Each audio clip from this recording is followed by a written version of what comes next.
Here's the big problem with the Big Bang Theory.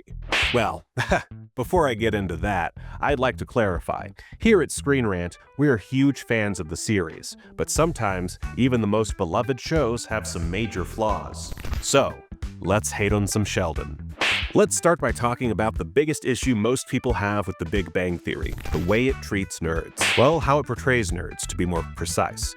The idea at the center of the show is that these guys are nerdy losers who live, or at least congregate, across the hall from a total smoke show who's antithetical to their outlook. Penny is basically the epitome of a normal person, while our main group of nerds are society's freaks and weirdos. While the show gives them good-paying jobs and even pairs them up with conventionally attractive partners, it still treats them as the other. It's not laughing with them, it's laughing at them. Pretty literally, thanks to that insufferable laugh track. In a way, it seems like most so-called haters of the show want or prefer a series like Community, which is about a group of friends from different walks of life who initially come together in the interest of studying and whose adventures are based in particularly nerdy situations. The group dynamic really needs to be based in support of the nerds rather than the lampooning of them. In this regard, Big Bang Theory is severely lacking. It seems to be punching down when it should be punching up. The characters are poorly written and horrible to each other, begging the question again and again as to why they're even friends in the first place. Heck, why they even pursue relationships with one another is pretty suspect. When Sheldon and Amy get called into HR, for example, Sheldon is quick to throw Amy under the bus before the conversation even begins. And this is after they're married. Sheldon's behavior in general is kinda just mean-spirited and insufferable, and often cast aside because that's just how Sheldon is. He's an autistic nerd with a physics degree. LOL, I guess. Leonard's not much better. There's a moment in the Leubenfeld Decay wherein Leonard lies to Penny rather than go to see her perform for one night in a performance of Rant. It's a seemingly minor moment, but one that should have had far more consequences for their relationship.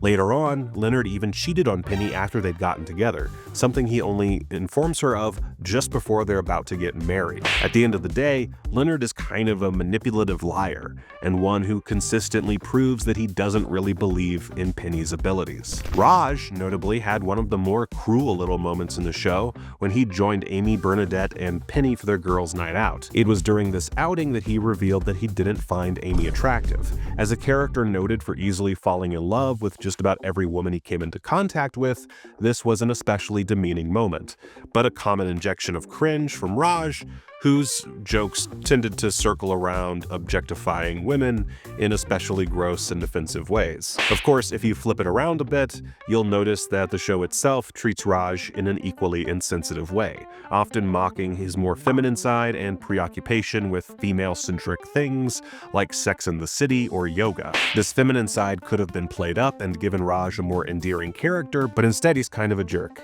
Just look at his relationship with Emily and Claire, whom he strings along upon discovering his own abilities as a ladies' man. He's rightfully put in his place, of course, but the reality is that he's consistently one of the most morally dubious characters in the show. As for Howard, well, he's Howard. I'm not sure I need to describe in any detail why he's a mess of a character, but for one thing, the dude put a webcam in a teddy bear that he gifted to Penny. He's a creep. And really, if you want mean-spirited assholes as your protagonist, there's a show for you already. It's called It's Always Sunny in Philadelphia. Add to all that, The Big Bang Theory is just not a particularly funny show. The jokes are lame, mostly boiling down to seemingly nerdy reference points which the audience laughs at rather than with. These jokes tend to be window dressing for more classical sitcom adventures rather than being the actual plot. Just look at how a show like Community handles Dungeons & Dragons as a serious venture versus how Big Bang Theory brings it up as a punchline.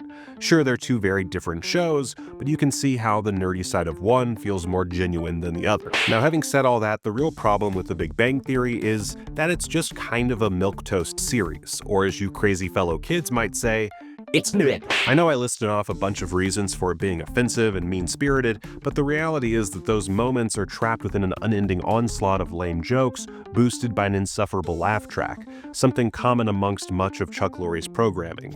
Now, all this being said, I'm by no means telling you what TV shows you should or shouldn't like. There's absolutely nothing wrong with enjoying The Big Bang Theory. If the humor speaks to you and makes you laugh, then that's really all that matters. For me, it just leaves me stone-faced and incredulous. I can't feel anything anymore. As for the characters, some of them, like Howard and Raj, do show growth throughout the series, and it can certainly seem unfair to tear down an entire show due to a few comedic situations. After all, it is a sitcom, and one that, in all fairness, received a massive amount of critical praise during its run and netted quite a few Emmys for itself. So while many folks and myself might not enjoy it, there's obviously an audience there who does. And that's rad. While this whole diatribe has been about my distaste of the show, the fact is people should let other people enjoy frivolous content. It's not the end of the world, even if the laugh track might make it feel that way. But what do you think of the Big Bang Theory? Let us know in the comments, and thank you for watching Screen Rant.